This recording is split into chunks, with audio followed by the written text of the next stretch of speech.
اب 1971 میں اب قومی اسمبلی وجود میں آئی. اس قومی اسمبلی میں 1973 میں پہلی مرتبہ جمعیت علماء پاکستان ممبر ہو کر قومی اسمبلی میں پہنچی.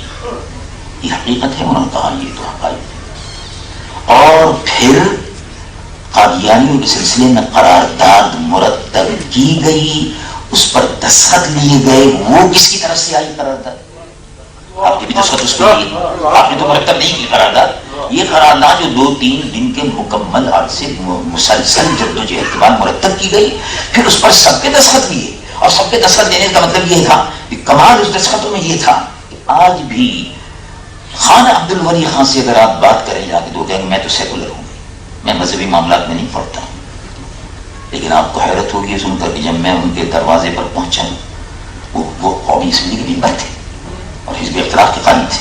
میں نے کہا بات اصل میں یہ ہے کہ مجھے آپ کے دستخطوں کی ضرورت ہے, مسئلہ ختم نبوت کا. آپ حضور کو نبی مانتے ہیں؟ آخر یہ نہیں مانتے. کہتے کہ مانتا ہوں. میں نے کہا دستخط کر دیجیے. خان عبد الولی خان اس پر دستخط ہے.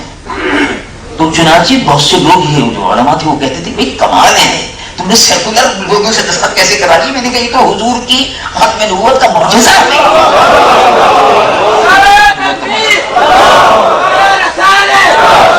الحمدللہ 2-3 روز کی جدوجہد کے بعد نے آخر میں 1973 میں قرارداد میں پیش کی. پہلے ہم مسلمان کی تعریف شامل کرا چکے تھے, کیونکہ میں خود قومی اسمبلی میں دستور ساز کمیٹی کا ممبر تھا, دستور بنانے والی کمیٹی. تو اس میں یہ سارے مراحل طے ہوئے. اور الحمدللہ قادیانیوں کے سلسلے میں جب قرارداد میں نے پیش کی تو انہوں نے اسپیکر قومی اسمبلی نے اس کو پڑھ کے سنایا کہ مولانا شاہ احمد درانی صاحب نے قرارداد پیش کی اور یہ کہتے ہیں کہ قادیانیوں کو غیر مسلم اقلیت قرار دیا جائے. بڑا اہم مسئلہ ہے. اس کے بعد پھر وہ بھٹو صاحب نے بھی بلایا اس سلسلے میں, اور بہت سی میٹنگ ہوتی ہیں. بھٹو صاحب سے 8-10 مرتبہ اس سلسلے میں میٹنگ ہوئی, ان کو سمجھایا کہ مسئلہ کیسا ہے. اور جیسے کہ امیر عزیز محترم نے دروز صاحب نے بیان کیا, تفصیل سے ان سے بات ہوئی. پچھلی بار ریزولوشن پیش کیا تھا, اس میں میں نے سب کے دستخط کرا لیے تھے, پابند سب کو بنا لیا تھا پہلے. تو الحمدللہ پیپلز پارٹی نے بھی مخالفت کی, اور آخری دنوں میں انہوں نے پھر مجھ سے خود یہ کہا بھٹو صاحب نے کہ میں آپ کی اس قرارداد کی تائید خود کروں گا کھڑے ہو کر. الحمدللہ اس میں کوئی شک نہیں, جو وعدہ انہوں نے کیا تھا وہ ہم سے وہ پورا کیا. یہ میں نے اس کو بارہا بیان کیا, اور شاید یہی مسئلہ ان کی نجات کا سبب بن جائے. اس میں کوئی شک نہیں. چنانچہ انہوں نے کھڑے ہو کر قومی اسمبلی میں کہا کہ مولانا نے شاہ احمد درانی جو اس سے بھی ردات ہے, مولانا نے جو قرارداد پیش کی میں اس کی تائید کرتا ہوں, اپنی پارٹی کی طرف سے بھی تائید کرتا ہوں. بغیر مسلم اقلیت قرار دیں گے ہم, اور جو مطالبات اس سے مولانا نے کیے ہیں اس کو منظور کرتے ہیں. وہ ساری چیزیں درپیش تھی. قرارداد الحمدللہ اس قرارداد کے پیش کرنے کا شرف حاصل ہوا. اس میں جب قرارداد کے متعلق یہ بات آ گئی اخبارات میں کہ قرارداد کل 30 جون کو یہ قرارداد پیش ہوئی. 31 جون کے اخبارات میں مولانا شاہ احمد درانی صاحب نے قرارداد پیش کر دی, قادیانی و غیر مسلم اقلیت قرار دی جائے, اور حکومت سے مطالبہ کیا ہے, اور قومی اسمبلی کا اجلاس اس سلسلے میں طلب کر لیا گیا. کیونکہ بجٹ اجلاس ختم ہونے سے پہلے میں نے پیش کر دی تاکہ اسمبلی کا اجلاس ختم نہ ہو. وہ چلتا رہا. اس کو مرزا غلام احمد قادیانی کا جو پوتا ہے ناصر, اس نے ٹیلی گرام دیا قومی اسمبلی کے اسپیکر کو. میں تو قرارداد پیش کر کے چلا گیا تھا, 1 دن کا وقفہ تھا, اگلے دن بحث شروع ہونی تھی. محرک جو قرارداد کا ہوتا ہے اس کو 1 گھنٹہ ملتا ہے, کبھی 8 گھنٹہ کبھی 1 گھنٹہ, کہ وہ اپنی قرارداد پر بحث کرے. پھر اس کی تائید میں لوگ بولنا شروع ہو جاتے ہیں, مخالفت میں جو بھی ہو. تو میرا حق تھا برل.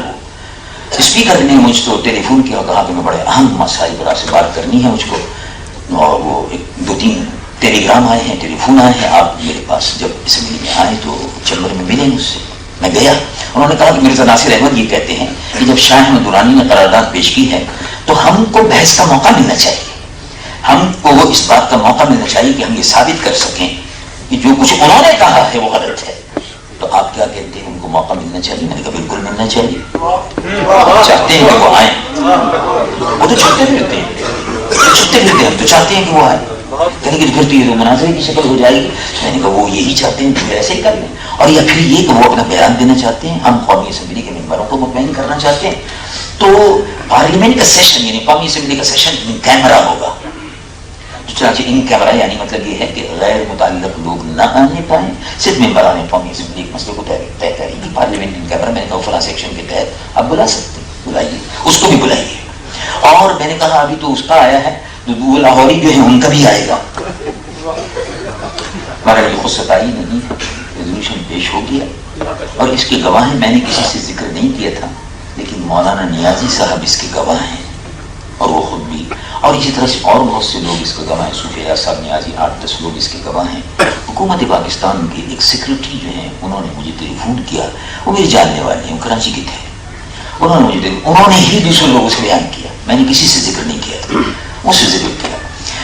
کہا میرے مکان پر آپ تشریف لے آئے, تو بہت دن ہو گئے کھانا وانا نہیں کھایا, فرصت ہے آپ کو آج کل کسی کو؟ میں نے کہا کل آ جائیں گے انشاءاللہ, آج تو موقع نہیں ہے, کل آ جاؤں گا. چنانچہ کھانے کے لیے پہنچ گیا. وہاں 2-3 آدمی بیٹھے ہوئے تھے اور بریف کیس بھی تھا. انہوں نے کہا یہ لوگ آئے ہیں مرزا غلام احمد قادیانی کے سلسلے میں, یہ کہتے ہیں کہ ان کا نام اس سلسلے میں کہ مرزا غلام احمد کے ماننے والوں کو یہ نکال دیا جائے, غلام احمد قادیانی کا نام نکال دیا جائے, کانسٹیٹیوشن میں یہ نام آ رہا ہے. انہوں نے کہا اور کیا چاہتے ہیں؟ انہوں نے کہا بس وہ یہ ہے, اور یہ جو لاہوری گروپ ہے اس کا بھی نکال دیجیے آپ. تو ایک درمیانے قسم کا رکھیے جو لوگ عقیدہ ختم نبوت سے منکر وغیرہ. تو میں نے کہا بات اصل میں یہ ہے کہ وہ بریف کیس موجود ہے, اس میں اتنا لاکھ روپیہ موجود ہے, 50 لاکھ کتنا. تو میں نے کہا بات اصل میں یہ ہے کہ وہ بہت زیادہ قیمت مل چکی ہے.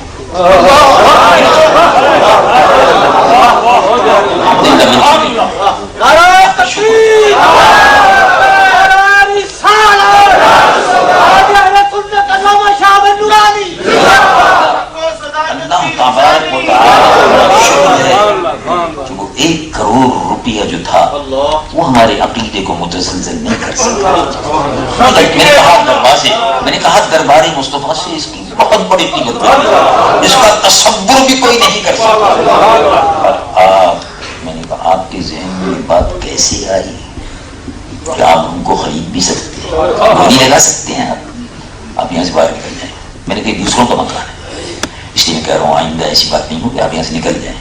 اگر آپ میرے مکان میں ہوتے تو پھر میں دوسری طرف سے نکالتا. اور ان سے سیکرٹری صاحب سے میں نے کہا ایسے لوگوں کو آپ نے اپنی حق کیوں آنے دیا, ہمارے آپ سے ملاقات محبت ہے, وہ اپنی جگہ پر ہے, لیکن ظاہر ہے ایسا نہیں ہونا چاہیے تھا. بہرحال قادیانی اس سلسلے میں بڑی کوششیں کرتے رہے, ادھر پیسہ خرچ کرو ادھر پیسہ خرچ کرو, قرارداد نہ آنے پائے. لیکن بہرحال ہم نے کہا کہ نہیں, مرزا ناصر جو ہے وہ اس سے بحث ضرور ہوگی. چنانچہ آپ کو معلوم ہوگا اس زمانے کے اخبارات میں آیا 180 سوالات ہم نے مرزا غلام ناصر صاحب سے کیے قومی اسمبلی کے اندر. اور سوالات کا طریقہ یہ ہوتا تھا کہ اٹارنی جنرل بیچ میں ہوتے تھے, براہ راست سوال نہیں کر سکتے تھے. اور تمام ممبران جو تھے, اصل یہ ہے کہ بعض ممبران قومی اسمبلی جو تھے جن کو برسائیوں نے پیسے دے کر گئے تھے سننی, ارے صاحب جی مذہبی جھگڑا تھے, اسمبلی میں بحث کرنی ہے, چھوڑو جی شاہ جی چھوڑو جی کی لیا, تمہارے اسمبلی تو باہر کر لینا, تو مسجد میں جا کے دو, وہ جی دارالعلوم میں تو فیصلہ کر لینا. میں نے کہا یہ دارالعلوم کے فیصلے ہو چکے, مسجد میں بھی فیصلے ہو چکے, اب قومی اسمبلی کا فیصلہ باقی ہے, یہاں ہوگا. تو الحمدللہ 2 مہینے تک مسلسل یہ بحث قومی اسمبلی میں چلتی رہی.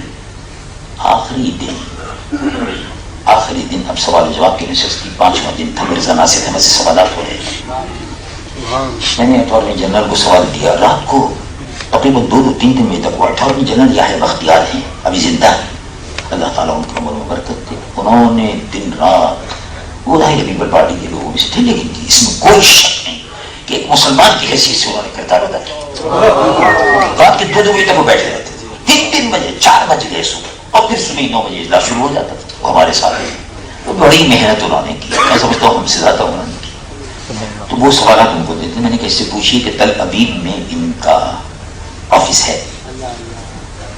انہوں نے کہا کہ نہیں ہے. تل ابیب میں قادیانیوں کا کوئی ہیڈ کوارٹر بنا ہوا ہے, یہودیوں کے دارالسلطنت تل ابیب میں کا نہیں, کوئی نہیں ہے.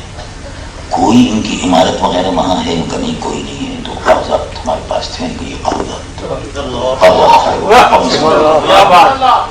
کہ یہودیوں کے ایجنٹ ہیں, عربوں کو تل ابیب سے نکالا جا رہا ہے, قتل کیا جا رہا ہے, مارا جا رہا ہے, ان کی زمینوں سے بے دخل کیا جا رہا ہے, اور مرزائیوں کو آباد کیا جا رہا ہے فلسطین.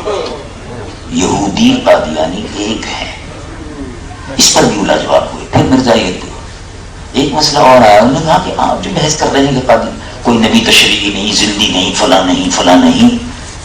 مولوی محمد قاسم نانوتوی بانی دارالعلوم دیوبند نے لکھا, بانی دارالعلوم کی, اس سے سوال کیا کہ ان علماء سے آپ پوچھیے, کیونکہ وہ بڑھ بڑھ کے سوالات ہمارے آ رہے تھے, ان علماء سے آپ پوچھیے کہ محمد قاسم نانوتوی صاحب نے تہذیب الناس میں لکھا کہ اگر حضور محمود صلی اللہ علیہ وسلم کے بعد کوئی نبی آ جاتا ہے, اس حضور کی خاتمیت میں کوئی فرق نہیں آتا, اگر مگر. تو میں نے کہا یہ جواب یہ دیں گے ہمارے یہ ہمارے ہم ان کا دفاع نہیں. بیٹھے ہوئے ہیں مفتی محمود صاحب, ان سے پوچھیے, مولانا غوث عزاروی صاحب بیٹھے ہوئے, ان سے پوچھیے, عبدالحکیم صاحب بیٹھے ہوئے, ان سے پوچھیے. یہ تین بیٹھے ہوئے ہیں, یہ بتائیں گے کہ اس عبارت کا مفہوم کیا ہے. ہمارے متعلق کوئی ایسی بات نہیں. الحمدللہ اہل سنت و جماعت کا جو عقیدہ ہے وہ دکھا کر سامنے. اور اب بحث ختم ہو رہی تھی, آخری مرحلے پر تھی. قومی اسمبلی کی جو چھت ہے, اللہ کیا معجزہ ہے حضور, قربان یا رسول اللہ. قومی اسمبلی کے ممبر اس کے گواہ ہیں. اچھی وہ غریب بات تھی. جب آخری سوال ختم ہوا, مرزا غلام احمد مرزا ناصر چپ ہوا, اور ابھی ایک اور ممبر تھے بھی پارٹی کی طرف سے, انہوں نے بھی کوئی سوال کرنا تھا, وہ رہ گیا تھا, تو انہوں نے کہا کہ ابھی بات کرتے ہیں. وہ ذرا اپنا منہ صاف کر رہا تھا, پسینے وغیرہ اس کو آ رہے تھے, کہ اتنے میں جس چھت کے نیچے وہ بیٹھا ہوا, سامنے بیٹھا ہوا تھا, ہم لوگ ممبر قومی اسمبلی کی اس طرح بیٹھے ہوئے تھے, سامنے بیٹھا ہوا تھا, اس کے بعد اسپیکر بیٹھے ہوئے تھے. جس جگہ وہ بیٹھا ہوا تھا چھت بالکل بند, چھت بالکل بند, اسی چھت بند ہے. اس بند چھت میں سے کوئی چیز گرنی شروع ہوئی, جو اس کے صافے پر, ناصر کے صافے پر اور چہرے پر گری, اور اس نے کہا mister speaker I am disturb. Mister speaker, پیچھے اسپیکر بیٹھے تھے نا اس کے, انہوں نے کہا اسپیکر صاحب پریشان ہو گئے, کیا ہو گئے؟ تو وہ جلدی سے اسپیکر نکال دی, جلدی سے وہ دوسرا نوکر وہاں کھڑے رہتے ہیں ملازمین, قاصد وغیرہ, چپراسی, پیون وغیرہ, پانی لاؤ, یہ لاؤ, تمام اس کے منہ پر گندگی تھی, اس کے صافے پہ گندگی تھی. معلوم جیسے چڑیا نے معلوموں کو گندگی ڈال دی ہے اس میں, اور اس میں سے چھت میں سے پھٹ کر نکل کر آ رہی ہے, خیال ہی نہیں تھا. کچھ لوگ اٹھے اور انہوں نے کہا کہ اس کا منہ ہم سب کے سامنے کالا ہو. وہ چڑیا کی, جانور کی گندگی اور غلاظت تھی جو مرزا ناصر کے چہرے پر پڑ رہی تھی. بس یہی آخری فتح تھی, اور اس کے بعد اسمبلی کا اجلاس جو تھا برخاست ہو گیا. ممبران نے اکثریت سے فیصلہ کیا کہ قادیانی کو غیر مسلم اقلیت قرار دیا جائے. بھٹو صاحب نے اس فیصلے کو تسلیم کیا, اور اس کے بعد اعلان ہو گیا. اور الحمدللہ یہ بہت بڑی تاریخی کامیابی تھی, اس لیے کہ قادیانی پاکستان کے نام پر باہر جاتے تھے. ہم پاکستان سے آئے ہیں اور پاکستان میں ہم ہیں, تو لوگ یہ سمجھتے تھے کہ پاکستان, جو کچھ پاکستان سے آ رہا ہے وہ ٹھیک ہے, جو عقیدہ وہاں سے پھیلایا جا رہا ہے وہ صحیح ہے. لیکن الحمدللہ قادیانیوں کو غیر مسلم اقلیت قرار دینے کے بعد یہ سلسلہ سب بند ہو گیا. اور اللہ تبارک و تعالیٰ کا شکر ہے کہ افریقہ کی سرزمین پر بے شمار مسجدیں تھیں, بے شمار دفاتر تھے ان کے قادیانیوں کے, وہ سب بند ہو گئے. اور مسلمانوں کو پتہ چل گیا کہ یہ غیر مسلم اقلیت ہے. اب یہ مسئلہ تو اپنی جگہ پر ہو گیا, اس میں کوئی شک نہیں کہ یہ مسلمانوں کا ایک اجتماعی عقیدہ ہے, بنیادی عقیدہ ہے. اور جیسے کہ آپ نے بھی سنا